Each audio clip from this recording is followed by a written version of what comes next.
Di pa anong ginagawa mo? Magkukulay ka ng buhok? Magpapaganda ka? Oo. Pagpapaganda daw siya.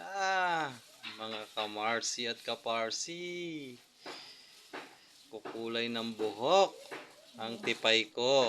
Nakakaya Sus, naman sus, sa'yo. sus. Parang Nakakaya sa akin. Bakit?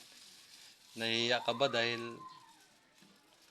gwapo na akong dati? abusit. Wow! Nakakadiri. Tawa ka dyan, ha? Tawa ka. Ang tawa mo, ha? Kapal ang mukha. Hindi na nahiya. Paano makapal ang mukha? Gwapong-gwapo ka lagi sa akin, kaya nga hindi na ako nag-aayos at baka sabihin mo, may babae o may ano eh. Sabihin pang gwapong-gwapo. Siyempre nakakaya naman sana kung mamaya pag umakit ako ng kung saan nakuha ako. Oh, sus. Malayo pa yun, tipa, ilang buwan pa yun. Kung saan ka aakit ng puno ng mangga.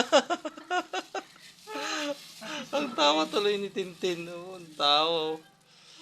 Kulayan mo rin daw si Tintin. Tis, kunwari, ayoko. Ganun na ba? Oo. Ayoko.